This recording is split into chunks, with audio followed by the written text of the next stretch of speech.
It's the Locked On Podcast Network, your team every day. This episode is brought to you by HP. Whenever you do your best thinking, the HP Spectre X360 is ready when inspiration strikes.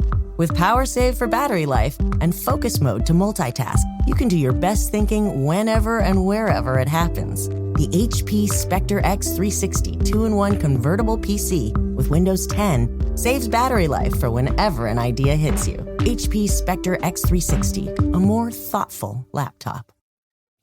Good evening and welcome to the NFL Draft.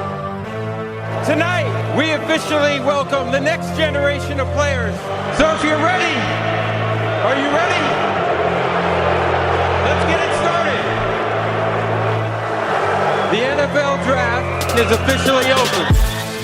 Welcome inside the Locked On NFL Draft Podcast. I am Trevor Sikkema, and today we're continuing our training camp tour. We're going to the Northeast to the New England Patriots. They have quite the quarterback battle going on there between Mac Jones and Cam Newton. They also have a lot of other rookies that we're going to check in on, plus some second and maybe some third-year players as well. We're going to check in on a lot of those guys who have some really big projections as the Patriots try to have a bounce-back season. Oh my goodness, I know it's almost sacrilegious to say that the Patriots aren't on top of their dynasty like they have been the last 20 years, but that is the situation they are currently in. For everything New England, you guys know where we go. We go out to Mark Schofield, our good friend who works for the Touchdown Wire, Pat's Pulpit Podcast, just everything that has to do with the New England Patriots. Mark is our guy. And also everything that has to do with quarterbacks, which is a great combination here for our little training camp tour that we're doing this week. Mark, thank you so much for joining me, my friend. What's going on, Trevor? Do the Patriots have a quarterback storyline to talk about? I hadn't heard anything about that over the past couple of months. Yeah, one of them's wearing like number 50 at training camp. I don't know, man. It's just, it's weird. I don't know.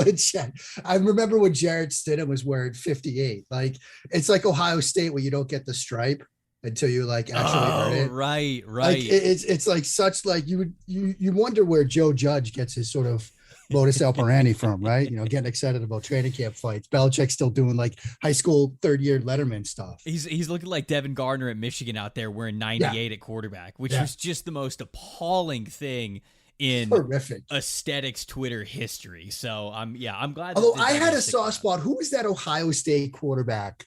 Like 3 seasons ago, he had like a tremendous first half in the Thursday night opener against Ohio State. It was the Indiana quarterback. Remember that kid? There was an Indiana quarterback it was the first game of the season, the Thursday nighter, and he threw like 3 touchdowns in the first half. I think he wore like 21. Richard Lego. People on the other side of the speakers were absolutely screaming at us, and they were screaming at this name, but I'm glad you got it because I was never going to get it. Yeah, I remember watching him and like thinking, you know what, there's something to this kid all summer long, and he comes out and like torches Ohio. He's just throwing back shoulder. Not wearing that number. There's not a future to him. And I was just like, here we go, baby. And then he threw like 3 picks in the second half, and he got benched by the time the season was over. This podcast by Peyton Ramsey, by the way. This podcast heavily bases prospects' future on their number and just overall aesthetics. So absolutely, and that's why we're number 21 as a quarterback. It's just no go. No, it's just a no-go situation. There's no way it's going to happen. So yes, New England does have a little bit of quarterback controversy, or at least a quarterback conversation that we get to have here. Patriots ended up selecting Mac Jones. He was quarterback 5 out of 5 in that first round. There was a lot of talk before the draft of maybe he was going to go number 3 overall to the San Francisco 49ers. I know he was on the table at one point there. And actually, before we get into the little back and forth that we're going to have between Mac Jones and Cam Newton, I'd love to just hear your overall thoughts on Mac Jones, because as I said, you are our New England guy, but you're also our go-to quarterback guy. And I know you did a ton of studying with these players, and we had you on before the draft, but it's a little bit different when you get to evaluate a guy's traits in a certain system and in a certain situation. So what do you think about Jones landing there in New England in the middle of the first round? I mean, I think sort of mid-first round was kind of where Mac Jones belonged in this draft. I never really sort of bought into the like top 5, top 3 sort of hype that he was getting. When the 49ers made that trade, everybody was just kind of like, oh, Kyle Shanahan's coming up to get Mac Jones. And I never really sort of bought into that. I don't think many people truly did. I think mid-first round was kind of where he fit. And I think the New England, generally speaking, the fit in New England makes sense because the things that the Patriots tend to stress at the quarterback position, as they stressed over the past, say, 20 years with Tom Brady, accuracy, decision-making, pocket movement, taking care of the football, putting the football where it needs to be to maximize yardage after the catch. And those are generally, like, if you're going to say that Mac Jones has some strengths as a prospect, like those are generally things that he tends to do pretty well. Now, I do think that when the pick was made, a lot of people sort of said, oh, he's a perfect scheme fit. And, I do think it's fair to sort of give that a little bit of context. And, our dear friend, Benjamin Solak, he did some work on this as well, where some guy, he works for some website now, some new website, the Ronner. I don't know what it is. I don't know what it is, but he's got I don't some either. good gig. I don't know him. He's dead to me. I don't know. Dead to us. Just kidding, Ben. We love you. When you look at the offense that Mac Jones was running at Alabama, it was RPO heavy. Patriots didn't do a ton of RPO stuff, even with Cam Newton last year. Yes, there was a lot of play action stuff that Mac Jones was asked to do, but it was play action shot plays over the top, which really traditionally isn't New England's offense. And so, conceptually and stylistically, he might be this good fit, but it's not an easy, smooth transition from the Alabama playbook, what he was running last year, to what the Patriots are going to ask of him this year. There's going to have to be some give and take, some adjustments there. But I think generally, look, if you would have told me prior to the draft that they're going to draft Mac Jones, but they're going to just get him at 15, they're not going to trade up for him, I would have kind of said, all right, I'm okay with that. Remember, when I was on with you guys, I said Christian Barmore might be a pick at 15. And I was slowly talking myself into that, and they got him in the second. So, I'm generally okay with it. Now, if you go back and watch the live feed over at Pat's Pulpit, when we had the live show on draft night, and Justin Fields was slotted into that 9 range, and we thought, oh my goodness, Patriots are going to come get him. And then it's the Bears who come up, you might see my heart break. It's like that, Ralph Wiggum moment. You can pause it and see that moment where my heart just shatters. The soul just leaves your body. Yeah. But in the end, look, 15, they don't have to give up anything for him. I think it's a good fit. This was an opportunity for New England. Hopefully they get something better from Cam Newton. If they don't, they had an opportunity to get the quarterback of the present and the future, Mac Jones, and it's kind of the best of both worlds situation. Now, this might be a little bit more of like just an overall scouting or Alabama question than it necessarily is an exact Mac Jones question, but I know people would really like your perspective because when you talk about Alabama running, say, like a heavy RPO offense, that made a lot of sense when Tua Tagovailoa was their quarterback, and you're kind of saying that they ran a lot of those similar things with Mac Jones. Is that just an easier offense to use in college football? Or because you wonder, those two quarterbacks that I named, Tua and Mac Jones, they have different skill sets. So my question was, why were they running that with Mac Jones? And why is there now going to be this situation where he kind of has to learn this totally different offense moving to the NFL? Yeah, it's fascinating because when you sort of look at the differences between the college and the pro game, the RPOs with the way the game is called and with the way the rules are, where you can have linemen like 3, 4, 5 yards downfield, like the RPOs are just so much easier, regardless of the style of play from the quarterback, to run at the college level. And I think for anybody that sort of wants to get a deeper understanding of Mac Jones, Coach Sarkisian has a clinic he did like a year or two ago. You could find it on YouTube, and he breaks down sort of the RPO glance stuff that they were doing, not just at Alabama, but even back to his time with the Atlanta Falcons. He has examples of Matt Ryan running RPO glance stuff and throwing slants and glance routes to Julio Jones. The reason that the RPO at both the NFL and the college level has become so popular is it makes the defense raw. Like it just, and there have been certainly debates on the defensive coordinator Twitter about whether a defender is technically ever in conflict or not. But generally speaking, you look at that linebacker, if he crashes down in response to a run action, you throw the slant over his head. If he stays deep, you hand the football off. Like it's a simplified rated decision. And so that's why, look, Mac Jones, like 19% of his dropbacks were RPOs, third most in the class last year. And even though he's not a super athlete, they ran the RPOs because if you've got a situation where a linebacker, think about it this way, a linebacker playing against Alabama last year. You see Mac Jones take a shotgun snap, turn to potentially hand off to Najee Harris, but you've also got either Jalen Waddle or Devonta Smith running the slant behind you. What do you do? Like you're just stuck between a rock and a hard place. And whatever you do, you're going to be wrong because you think, oh man, I got to come flying downhill and stop the run. Jones is going to pull it and throw to one of those two guys that went in the first round. If you stay deep, he's going to run Najee Harris at you, and now he's going to make you miss at the open field. And so that's why the RPO game we're seeing so much of it both at the college and the pro level. Do you think, I know you mentioned the Patriots don't do a ton of that, but you also said right there that you're seeing more of it now. If that's an area of comfort for Mac Jones, do you feel as though that could be something we see more with the Patriots here this year with him? Or is it more just, hey, this is kind of the way that they've just never really done this. They don't do this very often. It's kind of going to be the way that it is for him. I do think there's been a bit of an evolution in the RPO game for the Patriots. I mean, Brady had 8 RPO passing attempts in 2018.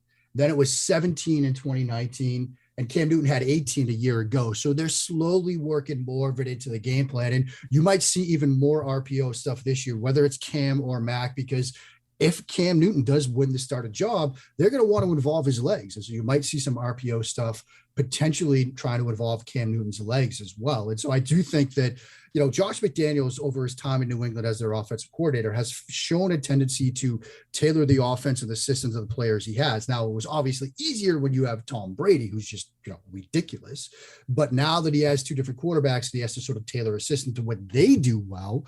He's having to adjust. I mean, here's another example. I'm in the middle of doing this Sports and Solutions data challenge right now. And the group that I'm a part of, we took a look at route concepts last year. We put them into different buckets, whether they're explosive route designs or on schedule route designs. And the explosive designs are like aggressive vertical shot plays that don't always work, but when they do, they work for big yardage. Who called the most of those explosive designs? It was the Patriots last year because they realized that, look, with Cam, like the short ball control passing game, that's not going to be his strength. We're going to run the ball. Traditionally, the short passing game has been the Patriots like substitute for the run game. But now the run game's the run game. When we throw it, we're going to throw it deep. And so that's some evidence there that Josh McDaniels saw what he had offensively last year and said, look, we got to dial things up in the passing game because, we're not going to throw the ball a ton, but when we do, we got to hit big. So, I wonder if this is the case. And I want to ask you about last year with Cam as we kind of get into this quarterback battle for this year. And what you just said there, I think is really great context towards this next question that I have, which is how much do you feel like the coaching staff was in conflict with Newton last season? Because Newton was their best option, but Newton looked like a shell of himself. There was just so many heavy running concepts with him. It just seemed like they did not trust his arm. And him getting COVID goes into it. Him hurting his hand goes into it. So I think that all of these things go into it. But did you get a sense that the Patriots brought Cam Newton in? He was going to be their best option no matter what. But you just felt like they didn't want another year of this. It was that the case last year? Because if they were really in conflict starting Newton, then I feel like that automatically gives Mac Jones a leg up on potentially being the starting quarterback even at the beginning of the season. Or do you still feel like they thought that Cam Newton could be a mismatch of a player with his legs to be preferred, to be their guy as they started the season? I think, Trevor, it's more the latter. I think they sort of went into last year and thought, we'll do some more quarterback run stuff. You look at their first 2 games, and even though they went 1-1, they beat the Dolphins, they lost at Seattle in that Sunday night game. A lot of people after week 2 thought, man, they've got something here. And I was in that category because you see them in week 1, they've got the QB run stuff. It's a diverse run game. Then in week 2, they go to Seattle and suddenly they're throwing the ball downfield. Newton's hitting on big shot plays over the top. And even though they lost, people like me were thinking, man, they've got something here. Like they've got a vertical passing game. I think what we saw in week 2 was more, at that point of the season, Seattle's defense was bad. They couldn't cover anybody. And so we kind of got the wool pulled over our eyes in that one. But I think going into last year, and certainly at the start of the season, they thought, okay, obviously the offense will be different. We'll have to be even more run heavy, because the quick ball control, precision passing game, that's not Cam's strength. Cam's strength is the vertical game, the back shoulder stuff. Right. We'll do more of that. We'll do some play action off of that, but we'll really try to get into manageable situations with the run game, 2nd and 6, 3rd and 3 and things like that. But then Cam, he did get COVID.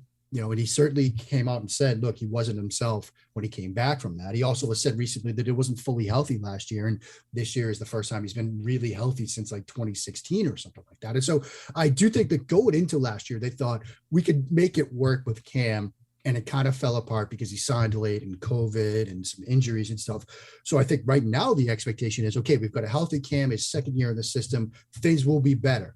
Now, it's nice to have hope, but you got to see it. And there's certainly a chance that Cam doesn't live up to those expectations, that he's still just the guy we saw last year. And then they're going to have to make a tough decision about how quickly they go to Mac Jones and whether Mac Jones is ready to take over.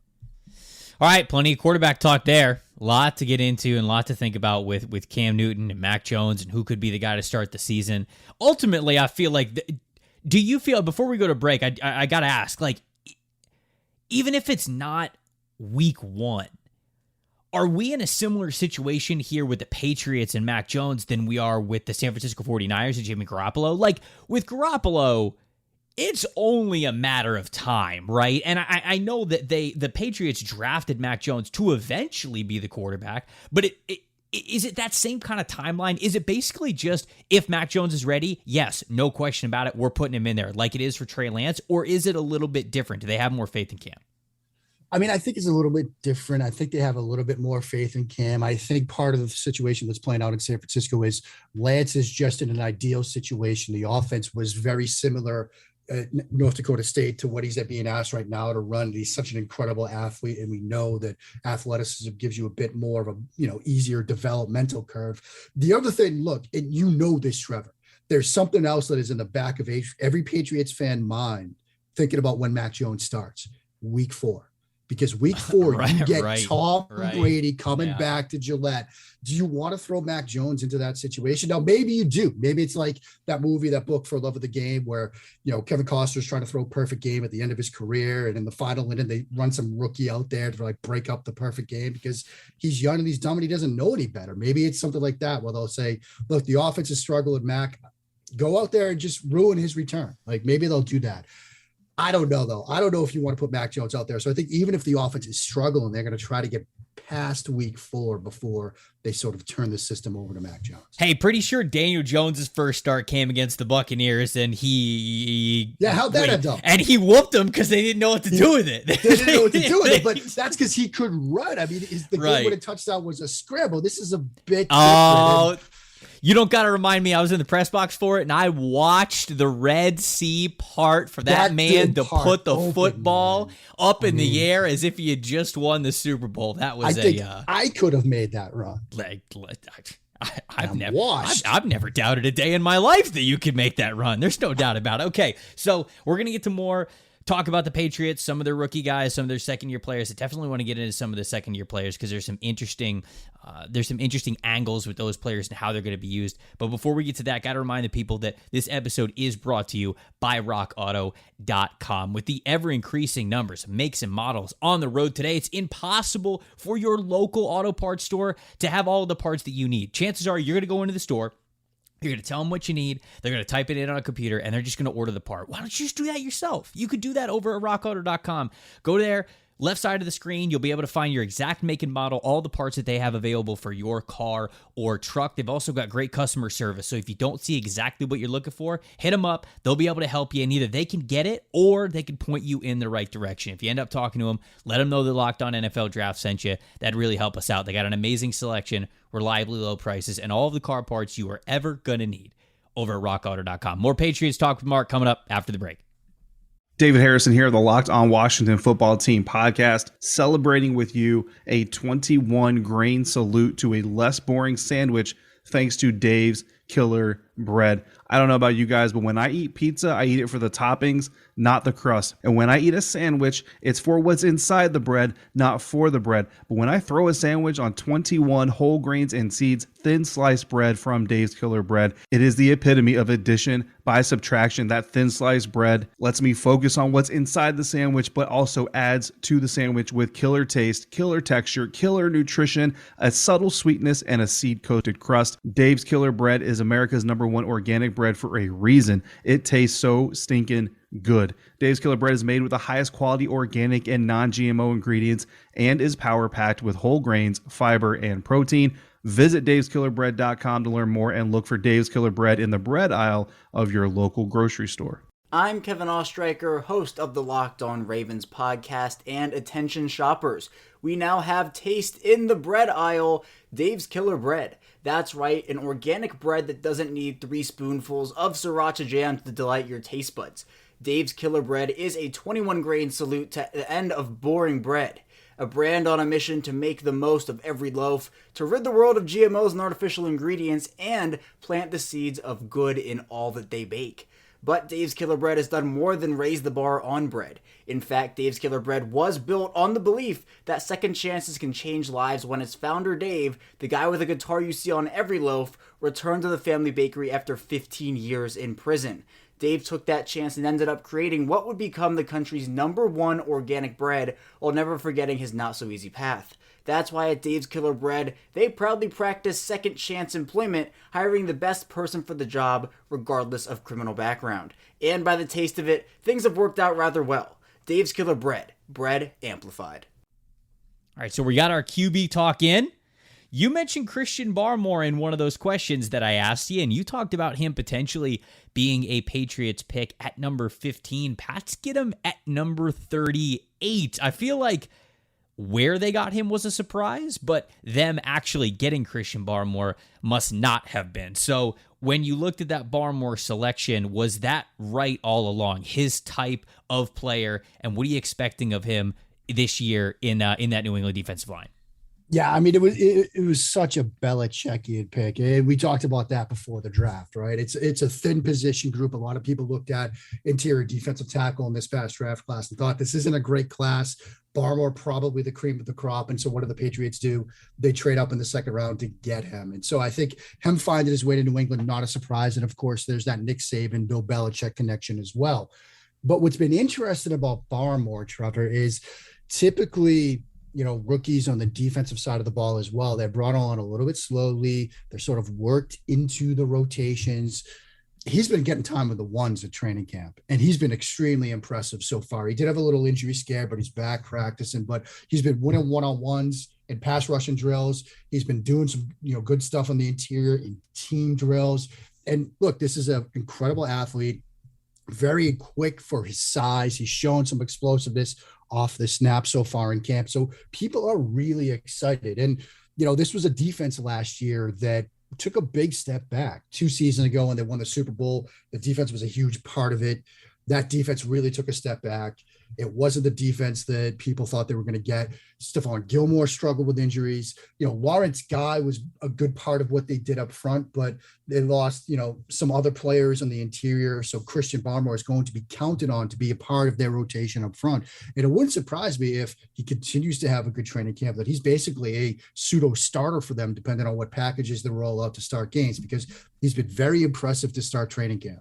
Speaking of getting versatile and having different packages for different players, I want to talk about safety Kyle Duggar, because it feels like he played a lot of different roles last year, which it's a tough ask for anybody, right? Even if you have a streamlined position, like, okay, I am a off-ball, inside linebacker. It's tough making that rookie jump to the NFL. And Kyle Duggar, I mean, he played free safety, he played slot corner, he played up into the box, he played some linebacker roles as well. It felt like they threw a lot at him, and at least from my account, correct me if I'm wrong, he did seem a little bit timid, a little bit overwhelmed, but I think that's to be expected. And so what are the expectations with Duggar this year coming up? Did they play him at a lot of different positions to say, okay, let's see what he likes best, or almost like an experimentation, or are they really just going to stay that versatile with him from this moment on?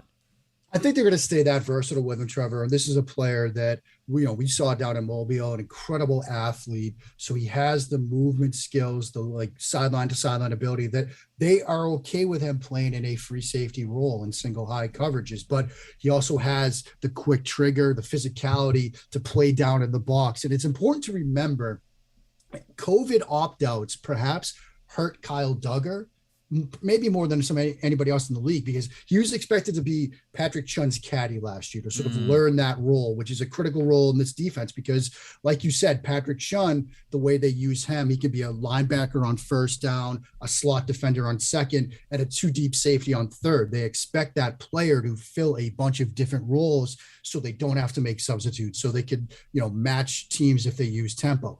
Duggar was supposed to sort of learn under Chun last year. Chun opts out, so Duggar got thrust into that role. And he told the media last week that, look, he gave himself like a C or a D grade for the season. He wasn't impressed at all with what he did, but I thought he was a little bit hard on himself with that, because I thought there were times when it was like, yeah, this kid can play. Down in the box, sticking his nose in there against the run, matching some routes in the slot, matching some routes downfield. But he was timid at times. Like you said, there were moments that showed up on film where it seemed like he wasn't quite sure of what he needed to be doing, where he needed to be. But I think that will sort of sort itself out. They love his versatility. They love the fact that they could do what they did with him, that they did with Patrick Chun. And so I'd expect that versatility to continue. I expect to see him getting, 20% of his snaps in the slot, maybe the other 40% of his snaps down in the box, and the rest of them deep, single high or too high. They love the versatility he brings to the table. Let's talk about Josh Uche next, another draft pick from last season. Had a foot injury early in his rookie season that held him from getting into a couple of games. Only was able to play in 9 games last year, started 1 game, only played 18% of the team's defensive snaps. Now, this is an exciting football player, but again, I think for everybody, even the people who really like Josh Uche, they realize that this was a sub-package pass rush specialist kind of player, and when you don't really get a lot of that rookie year, sometimes that learning curve can bleed over into year 2. Do you think that's going to be the case with Josh Uche? What's the vibe around him? Have they enjoyed like what they've seen from training camp or the offseason from him? Where's the bar on Uche right now? Yeah, Belichick was as effusive as Coach Belichick gets, talking about Uche and sort of the offseason work that he did. He's been very impressive, similar to Barmore in those one-on-ones so far. All the reports, all the film footage out of training camp has shown you Uche winning off the edge with speed, with a little bit of finesse at times, showing a complement of pass rushing moves that, yeah, you saw some of during his time in college and at the Senior Bowl, but you're seeing more of a well-rounded pass rush plan from him so far. And I think, the acquisition of Matt Judon and the return of Kyle Van Noy is going to give them some guys off the edge, of course. And those will be 2 great mentors, I think, for Uche, because those are guys that the Patriots will trust to come off the edge to provide the first tier of pass rush. But they're going to look at Uche, like you said, on those sub packages, 3rd and 8, 3rd and 10 situations like that to get him on the field. And so if you want to double team Matthew Judon, if you want to double team Kyle Van Noy, if you want to slide protections that way, Uche is going to get some one-on-one opportunities. And with the speed that he showed, with the array of pass rushing moves that he showed, he should be able to deliver in those moments. So they're expecting, similar to Duggar, big things from him this season. It's so funny because moving on to some other parts of the roster, I'm popping back over to offense.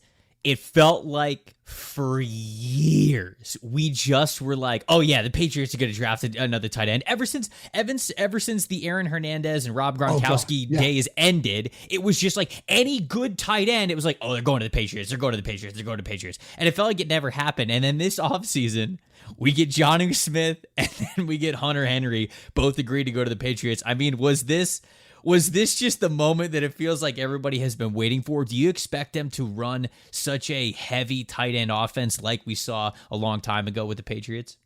I think so, especially when you spend that kind of money. And I kind of knew that they were going to sign one tight end, but on day 2, when they signed Hunter Henry, they signed him second. I thought I was getting chapped. Like I had to check the ads, like before I put the tweets out there, because I'm like, they're not going to sign both these guys. Right. But they did. And back in that sort of, I think it was the 2010 season when they did the most 12 tight end personnel, they ran it like 45% of the time. So it's not like they did it all the time, but I'd expect the number to be pretty close, if not past 45% this year, because, you look at the other weapons, and Nelson Aguilar has done some nice things, did some nice things last year.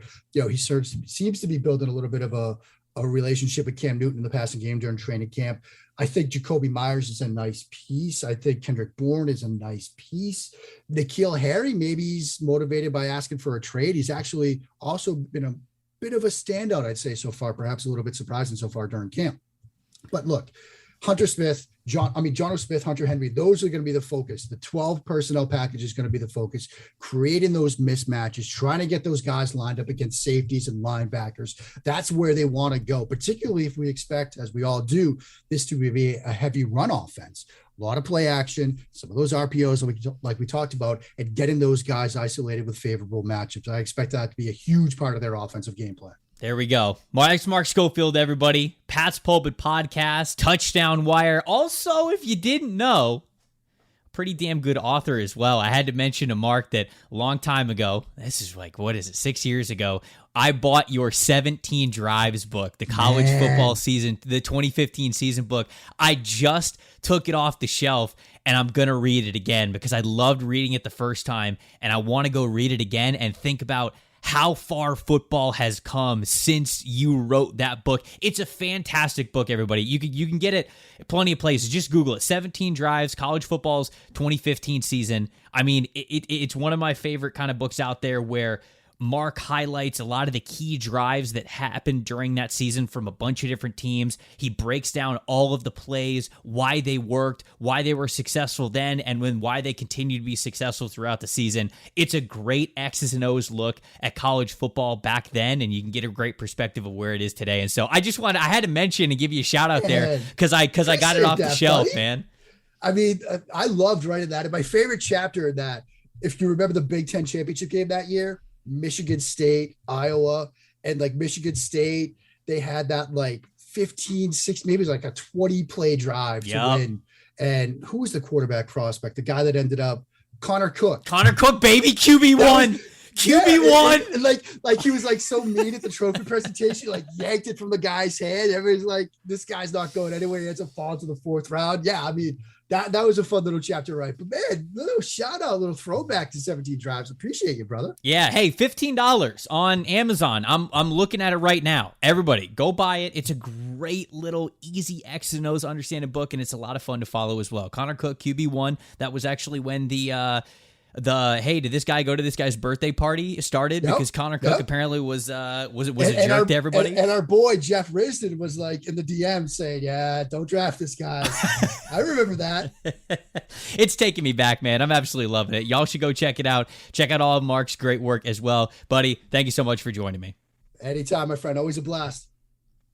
Big thank you to Mark, and thank you to all of you guys out there for listening to the podcast. I really enjoyed that episode. Hopefully you guys did too.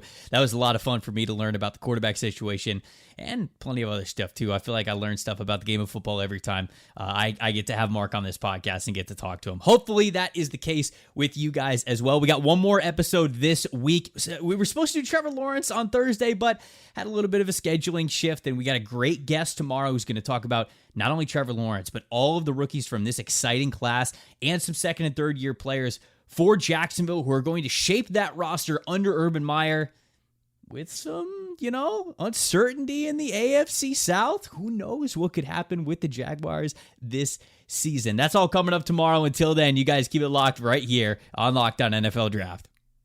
This episode is brought to you by Spotify Green Room. Have you ever listened to a podcast like this one and you wanted to bring up your own point or just chat with other people that are listening at the same time? Well, let me tell you about Spotify Green Room. This is the first social audio platform made just for sports fans. The app is free to download, and once you're in, you can talk with us, other fans, athletes, insiders in real time about your favorite sport or team. Download the app, currently available on iOS devices. Create a profile, link your Twitter, join one of the groups for the latest league updates, and then you'll see us there. Spotify Green Room, changing the way we talk sports.